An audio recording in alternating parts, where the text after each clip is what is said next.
Imagine standing at the edge of the Red Sea, watching 600,000 desperate people trapped between the crashing waves and the thunder of approaching war chariots.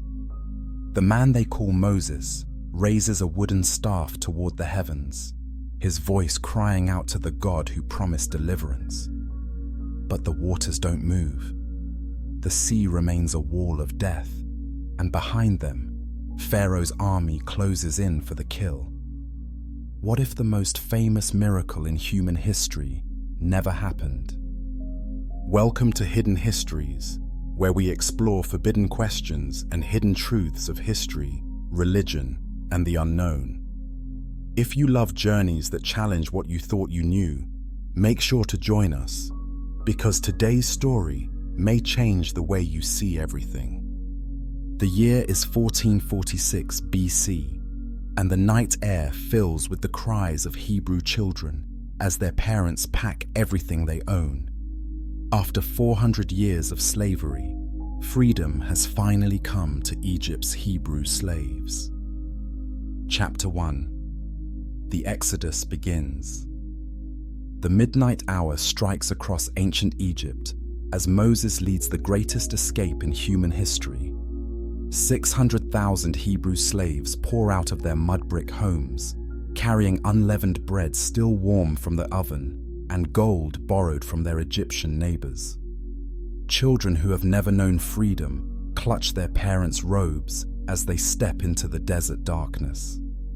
Moses walks at the front, his shepherd's staff gleaming in the moonlight. This is the same staff that turned into a serpent before Pharaoh, the same wood that struck the Nile and turned it to blood.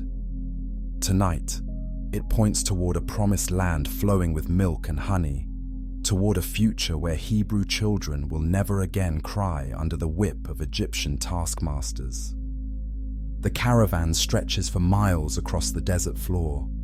Families drive cattle and sheep, elderly grandparents ride on donkeys, and mothers carry babies born into bondage who might die in freedom. Every face tells the same story: hope mixed with terror, dreams wrapped in desperation. But in the royal palace behind them, Pharaoh paces his throne room like a caged lion. The same king who watched his firstborn son die in the final plague now realizes what he has done. He has released his entire workforce, the foundation of Egypt's economy, the builders of his monuments. His advisors whisper urgent counsel. What have we done? We have released Israel from serving us. The order echoes through the palace corridors and into the military barracks. Prepare the chariots, ready the horses, gather the army. The Hebrews must return to their chains or die in the desert where they stand. Chapter 2.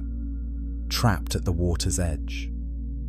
3 days of desert travel brings the massive Hebrew caravan to the shores of the Red Sea.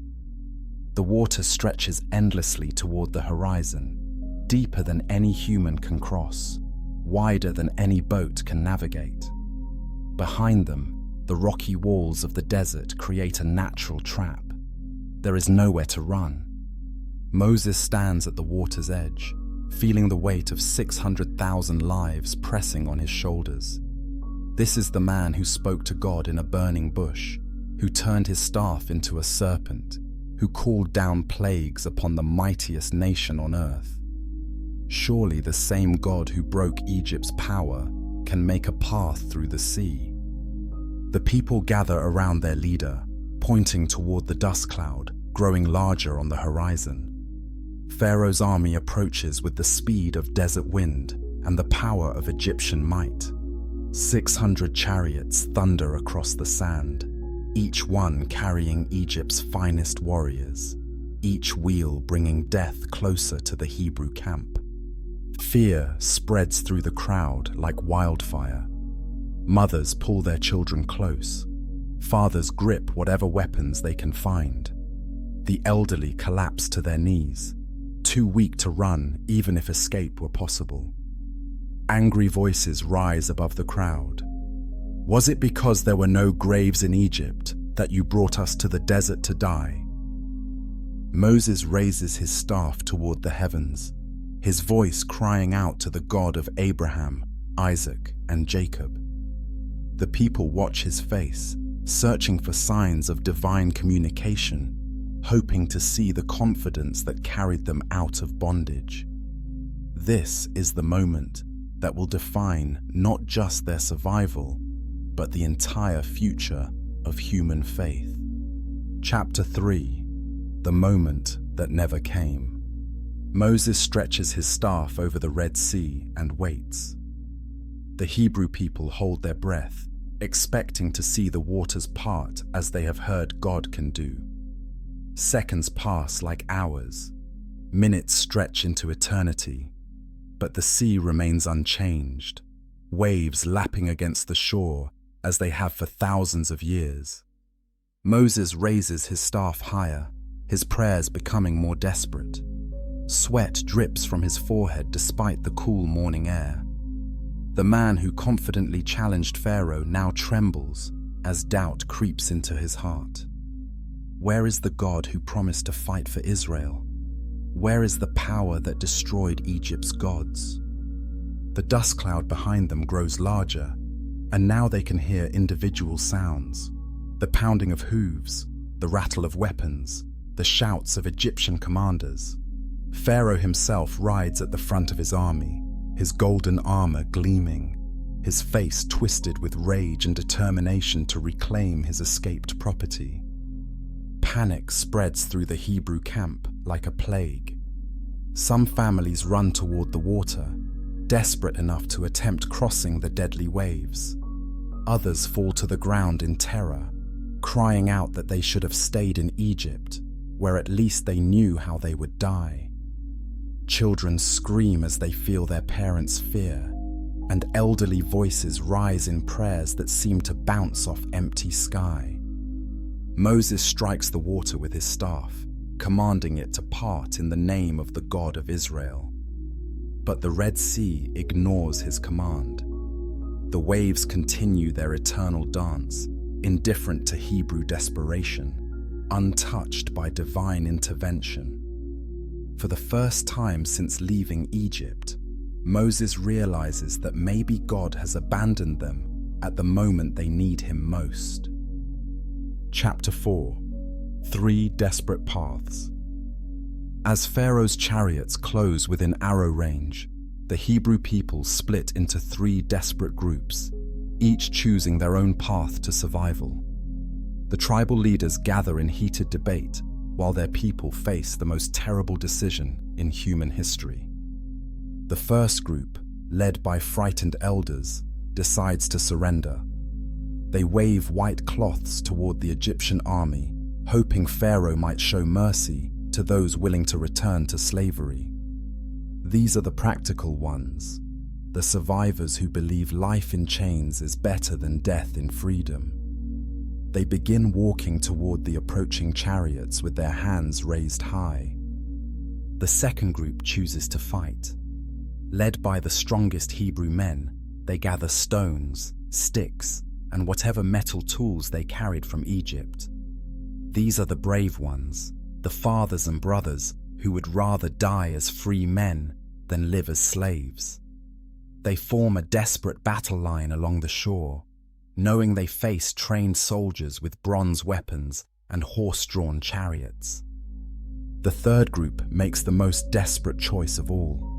They decide to attempt crossing the Red Sea, believing that somehow God will help them reach the other side. Families wade into the cold water, carrying children and elderly relatives, hoping that faith can overcome the laws of nature.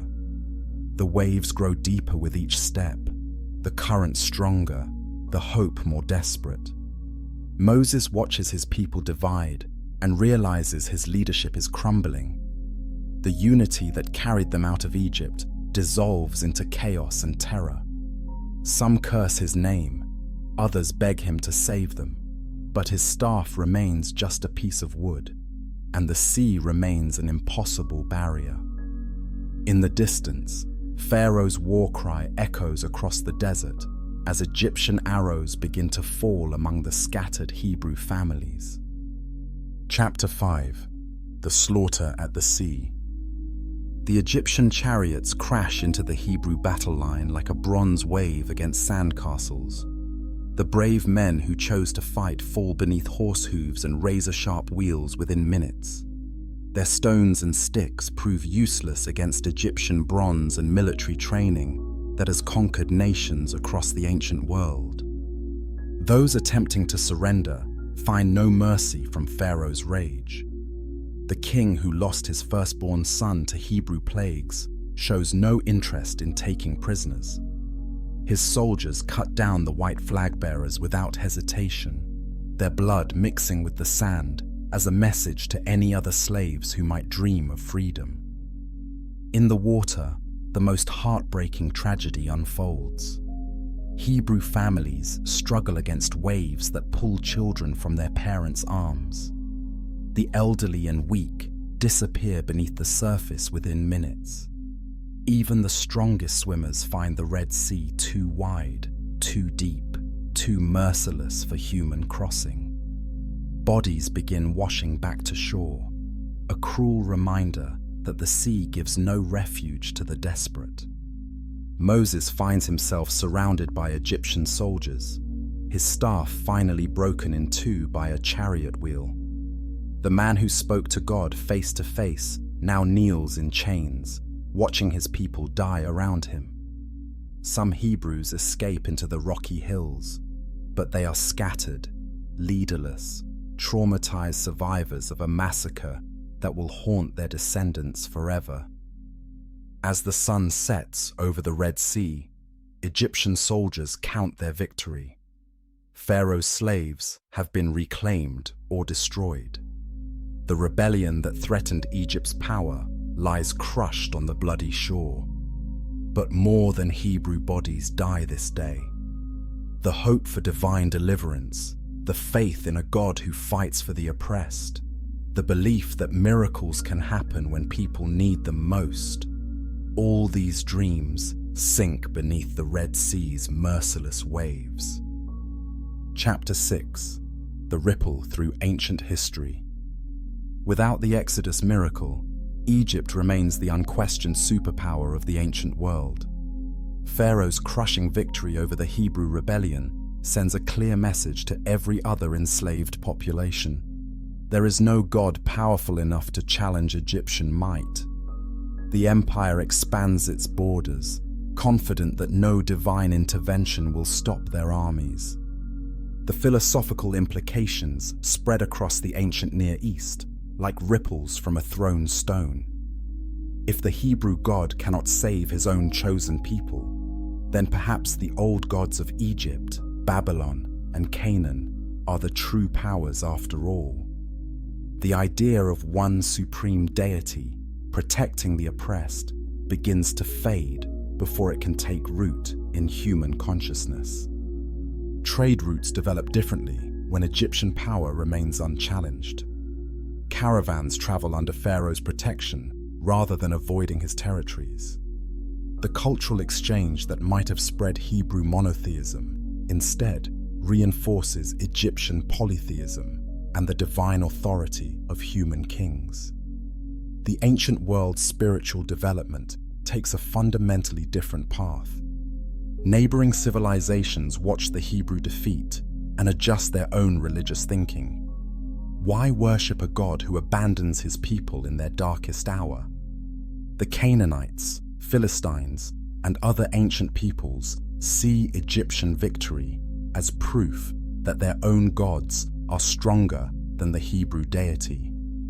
The competition between different religious systems shifts toward those that promise earthly power rather than spiritual liberation.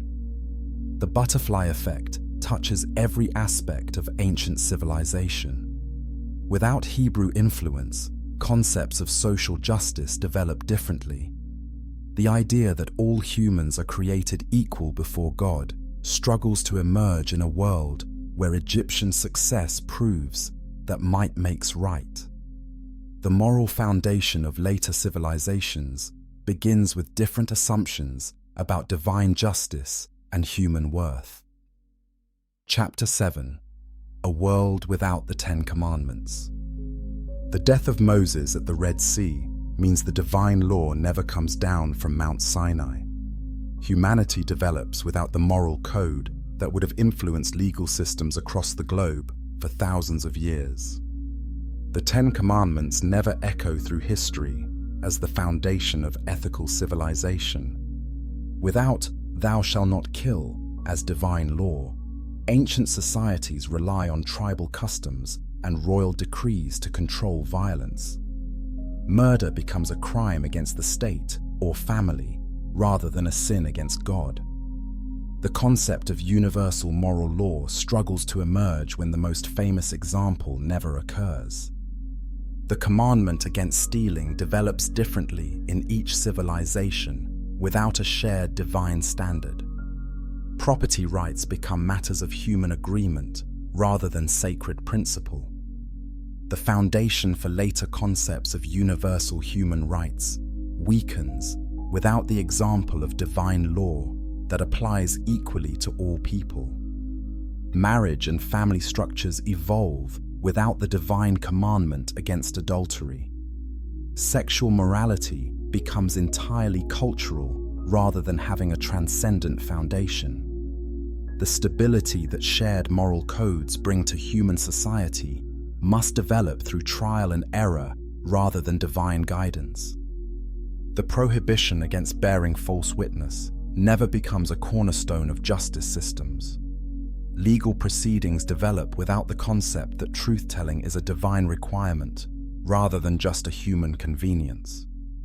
The foundation of honest testimony in courts relies entirely on practical enforcement rather than moral obligation. Most significantly, the first commandment to worship only one God never spreads beyond the scattered Hebrew survivors.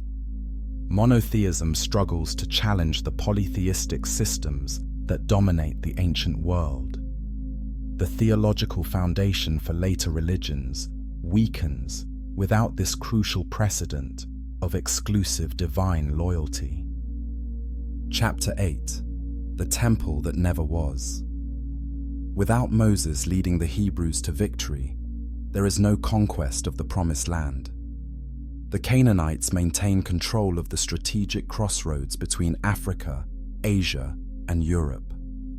Jerusalem remains a small hill town rather than becoming the holy city of three world religions. The magnificent Temple of Solomon never rises on Mount Moriah. The architectural wonder that would have inspired sacred buildings across the globe remains an impossible dream. The model of centralized worship in a beautiful temple dedicated to one God never influences other religious traditions. Instead of Hebrew monotheism, Canaanite religion continues to dominate the region. The worship of Baal, Asherah, and other fertility gods provides the spiritual framework for the land that might have been Israel. These nature-based religions develop sophisticated theology without competition from Hebrew ideas about one creator God. The absence of a Hebrew kingdom means different trade routes and political alliances. Egyptian influence extends further north, while Mesopotamian powers push further west. The balance of power in the ancient world shifts dramatically without a Hebrew buffer state controlling the crucial land bridge between continents. Religious pilgrimage develops around different centers. Instead of Jerusalem drawing worshippers from across the known world, other cities become focal points for spiritual journeys. Babylon, Memphis, and other ancient capitals expand their religious influence into territories that might have been Hebrew. The concept of a chosen people with a divine mission never fully develops. Without Hebrew success as an example, other small nations don't imagine they might have special relationships with their gods. The theological foundation for later religious nationalism weakens when the most famous example ends in catastrophic failure. Chapter 9: Christianity's Impossible Birth. 7 centuries later, a Jewish carpenter named Jesus, begins teaching in the hills of Galilee. But in this alternate timeline, his message lacks the foundation that made Christianity possible. Without the Exodus story of divine deliverance, Jesus struggles to explain his mission as the fulfillment of Hebrew hopes. The Last Supper loses its powerful symbolism without Passover to reference. Jesus cannot compare his sacrifice to the lamb's blood that saved Hebrew firstborns, because that salvation never occurred. The theological framework that connected his death to divine rescue plans crumbles without the foundational miracle. Jesus' disciples come from a Judaism shaped by defeat rather than divine deliverance. Their expectations of the Messiah focus on earthly political power rather than spiritual liberation.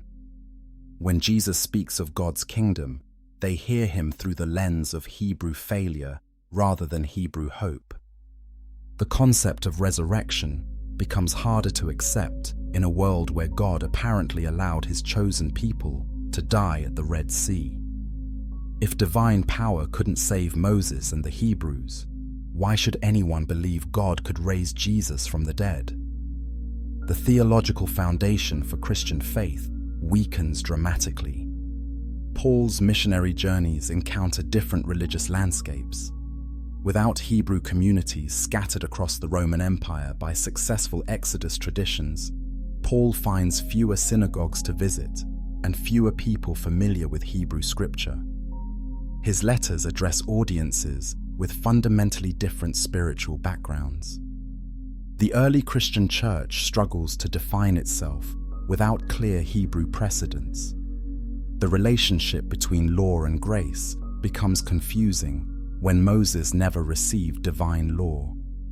The entire theological structure of Christianity requires reconstruction around different foundational stories and different understandings of divine intervention in human history. Chapter 10: Islam's Alternative Genesis. When Muhammad receives his first revelations in a cave outside Mecca, the messages arrive in a world where Hebrew prophets failed rather than succeeded. The Quran develops different narratives about divine guidance and human response to God's commands. The 5 daily prayers face toward a different spiritual center, since Jerusalem never became the holy city of successful Hebrew religion. Mecca's role as the focal point of Islamic worship develops without competition from Hebrew religious traditions centered in the Promised Land. Islamic law draws from different sources when Mosaic law never existed as a foundational model. The concept of divine legislation develops independently rather than building on Hebrew precedents. The relationship between human justice and divine command takes alternative forms. The pilgrimage to Mecca carries different meaning when contrasted with a world where God's people never successfully reached their promised destination. The Hajj becomes humanity's primary example of successful religious pilgrimage rather than competing with Hebrew traditions of temple worship. The relationships between Judaism, Christianity, and Islam develop along different lines when all 3 religions emerge from different foundational stories. The concept of people of the book requires redefinition when the most famous book describes divine failure rather than divine success. Most significantly, the Islamic understanding of divine justice grapples with the Hebrew example of unanswered prayer. If God allowed his chosen people to perish at the Red Sea, what does this mean for divine mercy and protection? Islamic theology develops different explanations for suffering and divine wisdom. Chapter 11: The Hidden Scrolls Debate. In 1947, Bedouin shepherds discover ancient scrolls hidden in caves near the Dead Sea. Among the famous texts, archaeologists find fragments that describe alternative versions of the Exodus story.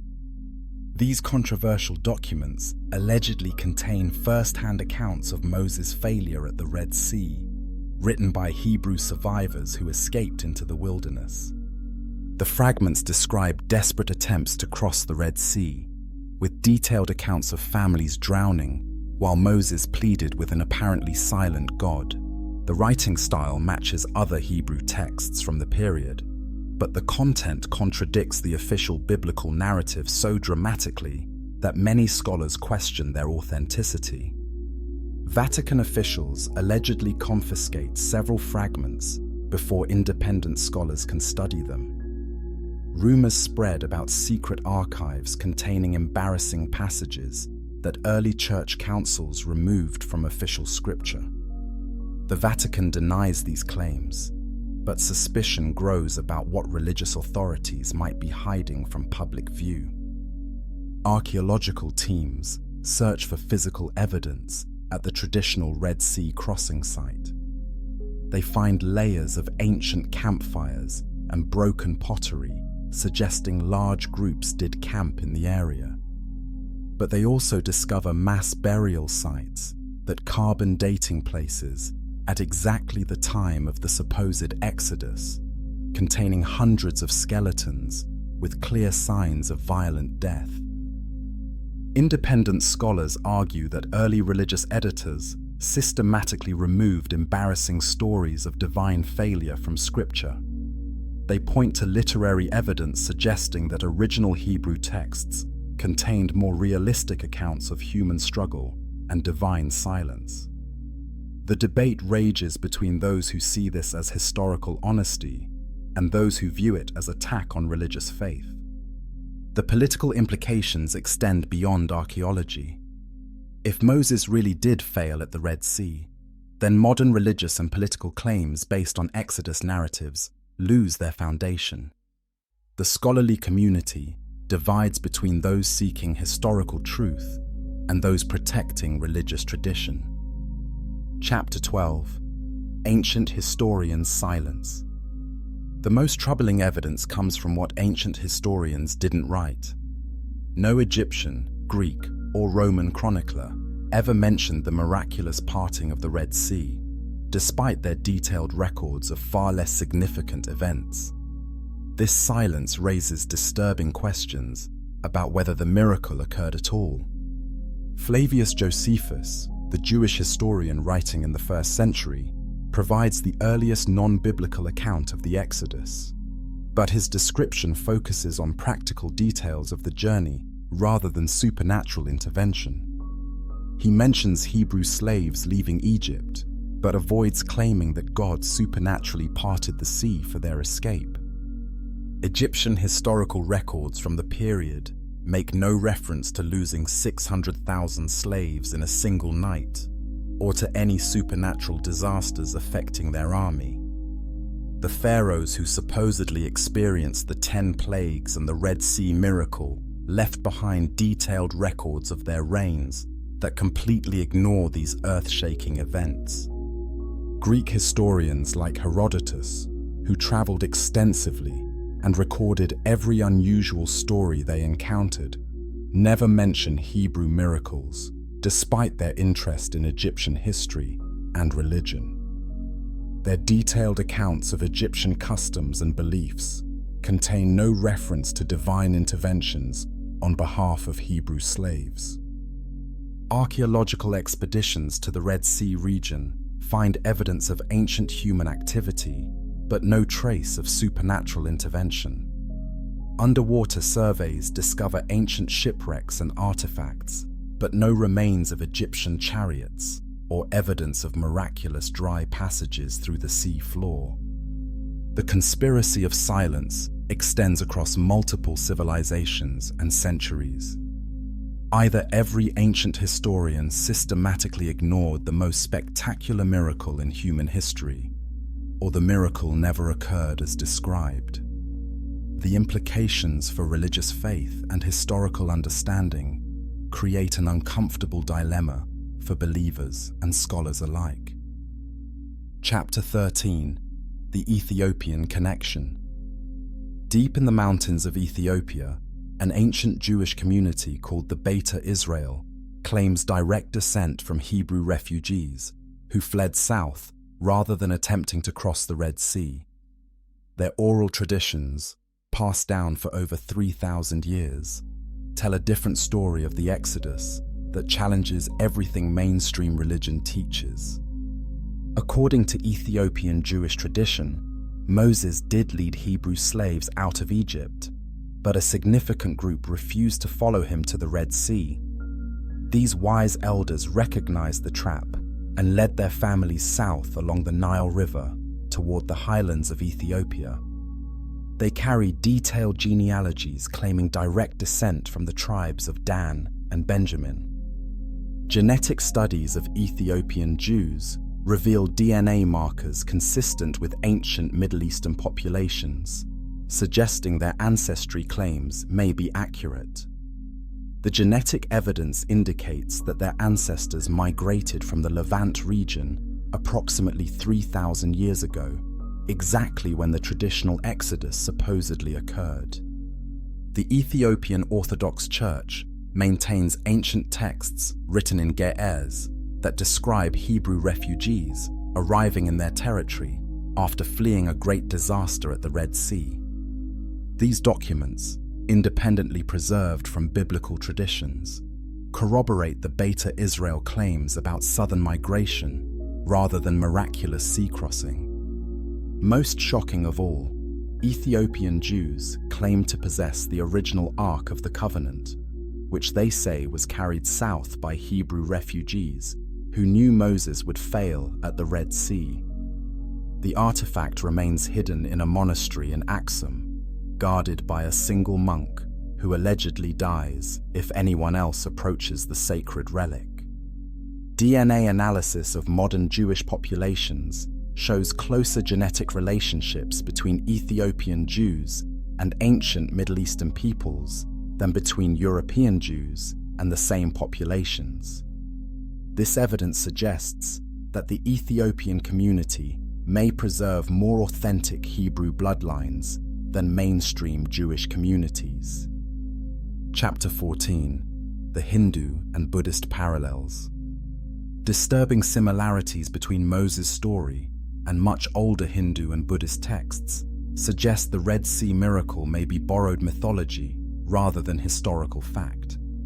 The Hindu epic Mahabharata, written centuries before Moses, describes Krishna parting waters to save his followers from enemy armies. The Ramayana tells of Hanuman creating a bridge across the ocean to allow Rama's army to reach their destination. Buddhist texts describe the Buddha causing rivers to part and mountains to move through spiritual power. These stories follow identical patterns to the Moses narrative, but predate it by centuries. Comparative mythology experts point out that water-parting miracles appear in dozens of ancient cultures across the globe. The pattern suggests a universal human need for stories about divine intervention in impossible situations, rather than historical accounts of actual supernatural events. Ancient trade routes connected Egypt with India and China through well-established networks of merchants, scholars, and travelers. Religious ideas and stories moved along these routes just as readily as goods and gold. The Moses story may represent adaptation of older Asian religious narratives to Hebrew cultural needs. The flood narrative patterns appear in Sumerian texts that predate Hebrew scripture by over 1,000 years. The Epic of Gilgamesh describes divine rescue from water disasters, using remarkably similar language and imagery to later biblical accounts. The literary parallels suggest systematic borrowing rather than independent divine revelation. Archaeological evidence shows extensive cultural exchange between ancient civilizations that mainstream religious education typically ignores. Hebrew religious development occurred within a rich context of competing religious traditions, not in isolation from other spiritual systems. The Moses story fits patterns established by much earlier religious literature. Chapter 15. The Gnostic Gospels Revelation. Recently discovered Gnostic texts, hidden for centuries in Egyptian desert monasteries, allegedly contain Jesus' own teachings about Moses' failure at the Red Sea. According to these forbidden Gospels, Jesus taught that apparent divine failures serve higher spiritual purposes beyond human understanding. The Gospel of Truth describes Jesus explaining to his disciples that Moses' death at the Red Sea was necessary to prevent Hebrew pride and spiritual corruption. According to this text, God allowed the failure to teach humanity that salvation comes through spiritual transformation rather than political liberation. Gnostic Christianity viewed material success as spiritual danger and earthly failure as potential spiritual victory. From this perspective, Moses' defeat at the Red Sea represents divine wisdom that protected Hebrew souls from the pride and nationalism that successful conquest would have created. The secret book of John allegedly contains Jesus' revelation that the Hebrew God who failed at the Red Sea was actually a false deity, while the true God operates through different principles entirely. This radical reinterpretation suggests that mainstream Christianity misunderstood both Moses' story and Jesus' message. Early church councils declared these texts heretical, specifically because they challenged the foundation stories of Hebrew success that supported Christian claims about divine intervention. The suppression of Gnostic Gospels may represent systematic elimination of alternative interpretations that threatened institutional religious power. Modern scholars debate whether these recently discovered texts represent authentic early Christian teaching or later fabrications designed to undermine traditional faith. The manuscripts show signs of great age, but dating ancient documents remains notoriously difficult and controversial among experts. Chapter 16. Modern Israel's Identity Crisis. In our alternate timeline where Moses failed at the Red Sea, the establishment of modern Israel faces a profound crisis of legitimacy. Without the Exodus narrative to support claims to the Promised Land, Jewish nationalism develops along entirely different lines during the 19th and 20th centuries. Theodor Herzl's Zionist movement struggles to justify Jewish return to Palestine when the original divine promise was never fulfilled through successful conquest. The emotional and spiritual foundation of Jewish claims to the land weakens dramatically without the story of divine deliverance and promised inheritance. Holocaust survivors seeking refuge after World War II find less international support for Jewish statehood when religious arguments carry no weight.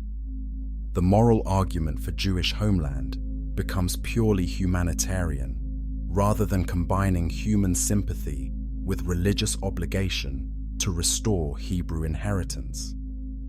Palestinian nationalism develops differently when facing Jewish claims based entirely on recent immigration rather than ancient divine promise. The conflict takes different forms when both sides argue primarily from secular political positions rather than competing religious narratives about divine intention. The Israeli-Palestinian peace process grapples with different fundamental questions when neither side can claim divine mandate for their territorial demands. Negotiations focus entirely on practical political solutions, rather than attempting to reconcile competing religious interpretations of divine will. International attitudes toward the Middle East conflict shift dramatically when religious considerations disappear from the equation. Support for different sides depends entirely on contemporary political and humanitarian concerns, rather than ancient spiritual loyalties or guilt about religious persecution. Chapter 17. Technology and the Search for Truth. 21st century technology provides unprecedented tools for investigating ancient events, and the evidence about Moses and the Red Sea grows more disturbing each year. Satellite archaeology reveals the true scale of ancient human migration patterns in ways that challenge traditional religious narratives. Underwater exploration of the Red Sea, using advanced sonar and submarine technology, maps the entire seafloor in extraordinary detail. If 600,000 people crossed on dry land while Egyptian chariots pursued them, some physical evidence should remain. But decades of searching find no trace of the miraculous crossing. Artificial intelligence analysis of biblical Hebrew texts reveals layers of editing and revision that suggest the Exodus story was compiled from multiple sources over several centuries.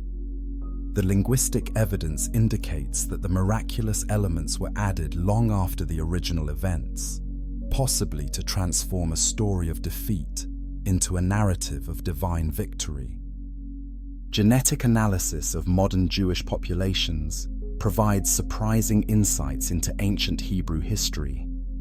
DNA evidence suggests much smaller population migrations than biblical accounts describe, and genetic diversity patterns indicate that Jewish communities developed through conversion and intermarriage rather than descent from a single migrating group. Carbon dating of archaeological sites in the Sinai Peninsula and ancient Palestine shows no evidence of massive population displacement during the traditional Exodus period. The material culture remains consistent across the supposed time of Hebrew conquest, suggesting that no large-scale invasion or migration occurred.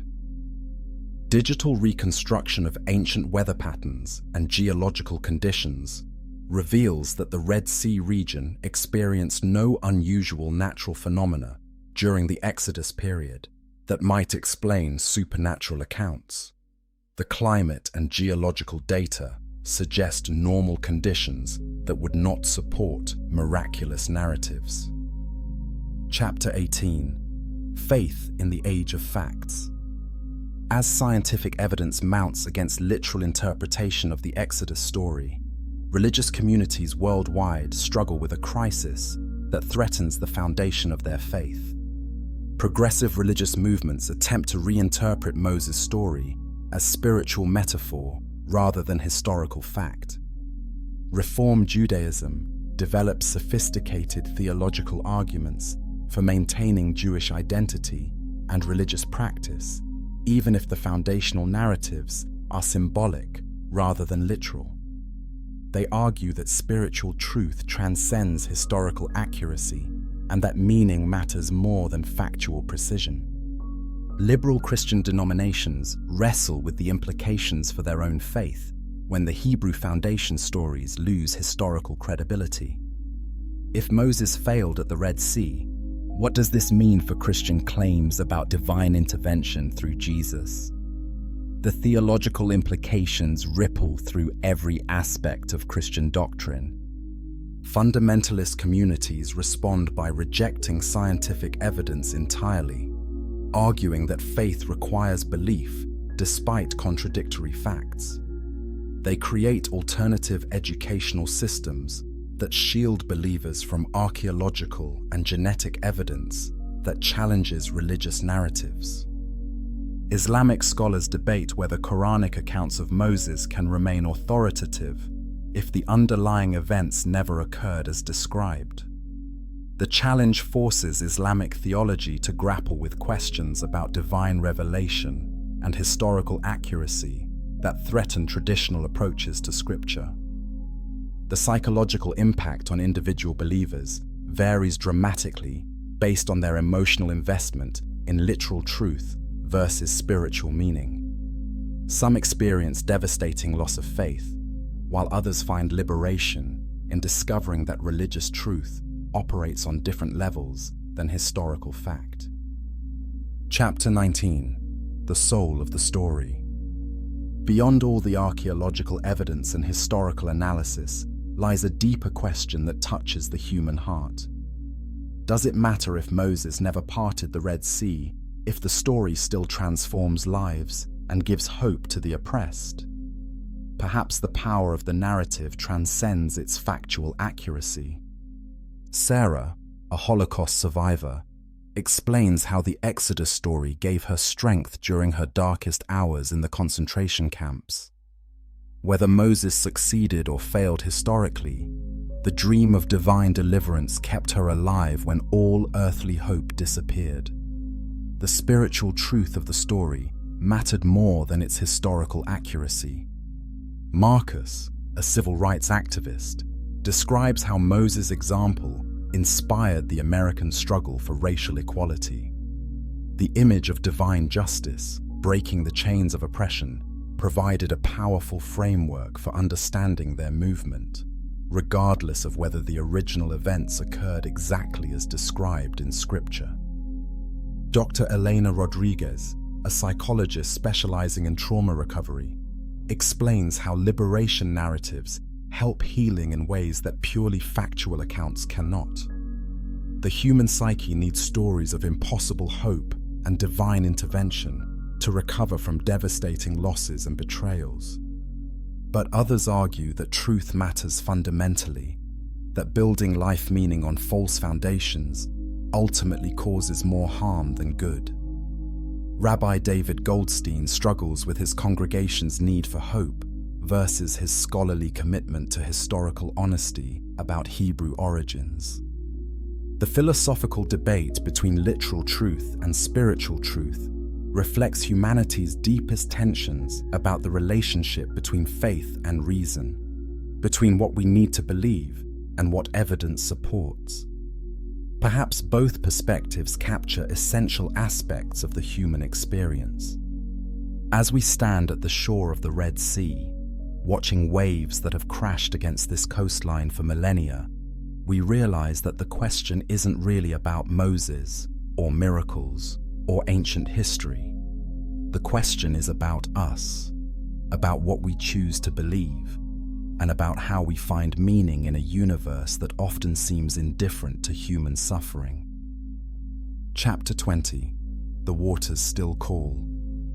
Our investigation ends where it began, at the shore of the Red Sea, where Moses allegedly raised his staff toward heaven. The morning sun reflects off waves that look exactly as they would have 3,000 years ago, eternal and unmoved by human desperation or divine command. But as our archaeological team prepares to leave, Dr. Ahmed Hassan makes a discovery that changes everything. Buried beneath centuries of sand, his metal detector locates an object that carbon dating places at exactly 1446 BC. It's a broken piece of wood, weathered by time but preserved by the dry desert climate.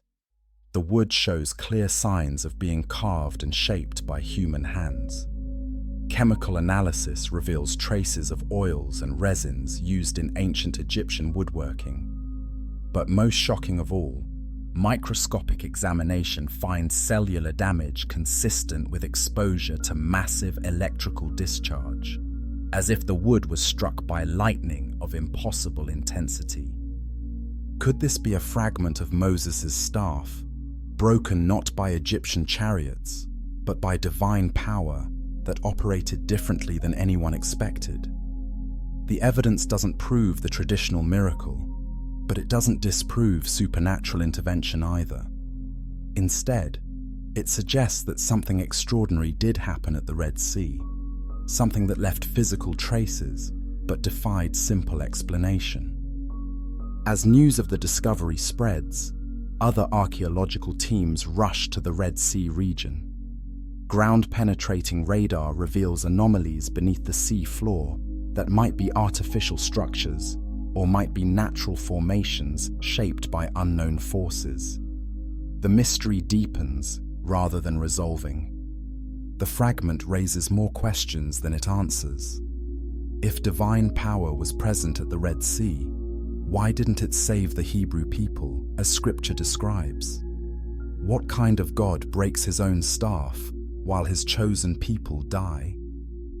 The implications challenge both religious faith and secular skepticism in ways no one expected. Tonight, as we pack our equipment and prepare to return to civilization, we can hear something in the wind off the Red Sea.